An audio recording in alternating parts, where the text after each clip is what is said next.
said before, the great American dream is to own your own home.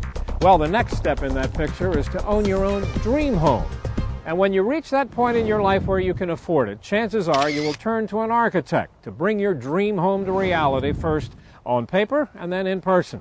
And when you think of architects, generally you think of them as being men. But this may surprise you. Here in Westchester County, just north of Manhattan, some of the most magnificent homes in this very upscale community are being designed and overseen through construction by a remarkable woman who is certainly excelling in what is basically a man's world. As an example, take a look at this magnificent 10,000 square foot mansion. It represents just about the best of everything you could possibly have in a custom designed home. It's the work of Choura, the principal and lead architect of Choura Architecture, headquartered in White Plains. It's a firm that specializes in high-end custom architecture design, including everything from new construction to restoration.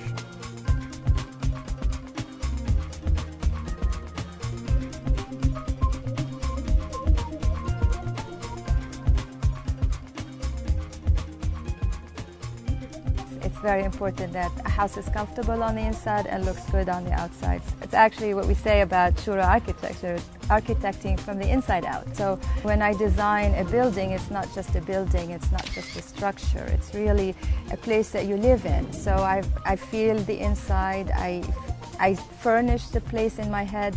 So when we finish with the walls and the structure and the roofs and the insulation and everything, then the family moves in and there's a room for the table, there's a proper place, and it feels good on the inside. Like you walk into a space, you feel comfortable.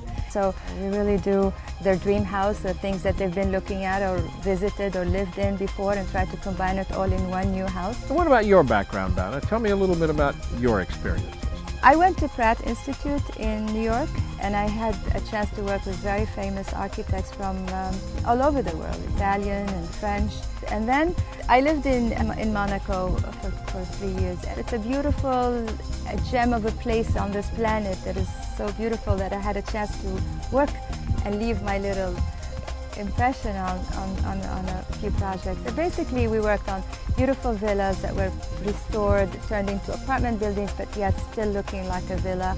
Also we transformed one a villa that had a very Moorish style, and we turned it into a museum, a modern museum on the inside. So those were, again, small, jewels that I worked on. Banna, explain to me the process one goes through when they come to you to have a home designed. I ask them questions and I listen. That's very important to me, to really know what they want and if I can give them what they want. And then I put some reality in what they're asking for, and ask them for their budget and how far they want to take it. And then I give them ideas of what they could do with the limitation of the site. Zoning could be an issue, space, light, etc. And then we start sketching and putting ideas, and I give them as many possible ideas that could be drawn and say, okay, here's the minimum you can do, here's the most you can do, and there's a lot in between.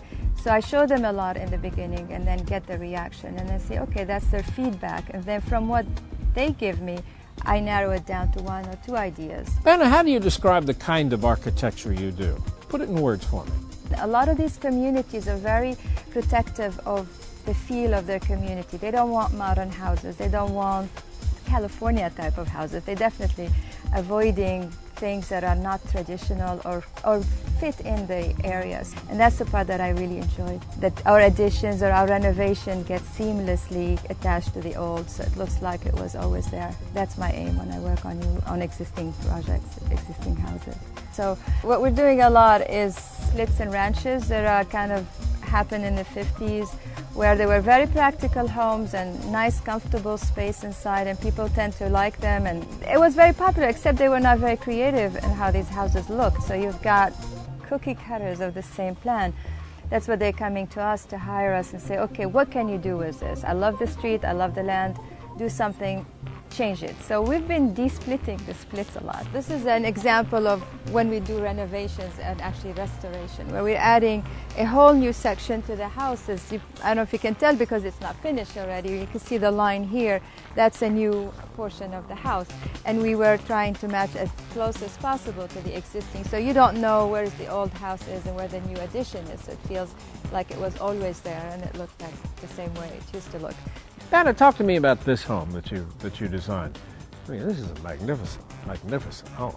It's really more like a Georgian house in terms of a general style, but the inside is absolutely surprising. It has nothing to do with the Georgian style. It's very, very modern. So the spaces are graceful and very comfortable and generous. And the land is a beautiful piece of property in this area that attracted the client to buy it. And then there was a very modern house that was dilapidated over the years, really not fit for this climate. So tearing it down was, easy.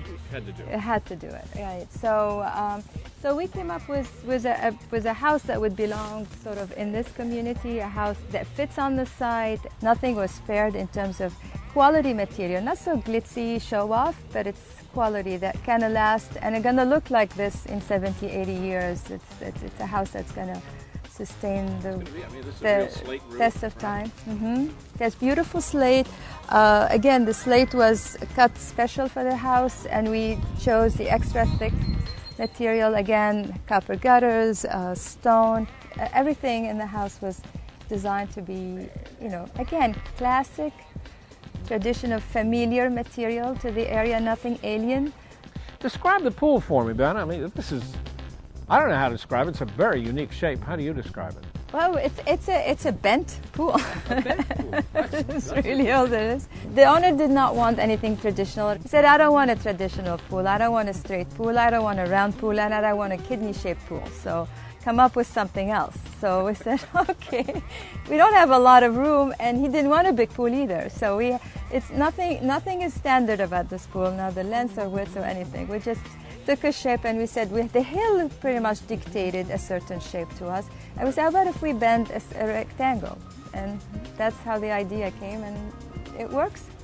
You do great work, no question about it. It's very evident. Do you still love what you do? I work with a wonderful team of people who also love architecture, involved with architecture, have a passion for architecture, and have a lot of patience to deal with the personal end of architecture, because when you're working on residential, you're working with people. And it's not like, okay, it's a hospital, I gave you the program. It's really, there's a lot of emotional involvement with the clients. So everybody in my office is very good with clients. And that's, again, is being an asset for us. That people come to us because they feel like we're with them and that we're working with them. And from first couple of months in architecture school, I really enjoyed it. And I loved it because it's very diversified. You design, you draw, you build, you talk to people, you learn math and geometry. And I mean, it's a lot, and I like a lot. So I covered a lot of, my interest was very taken by a lot of things, so that was nice. So that was never, it's not a boring profession. It's a wonderful profession. The very interesting story of a remarkable woman excelling in the world of architecture. Dana Choura, president of Choura Architecture. I'm Doug Llewellyn reporting from White Plains, New York. Well, that does it for this edition of Close Up on America's Business. I'm Janice Marie. Thanks for joining us. We'll see you next time.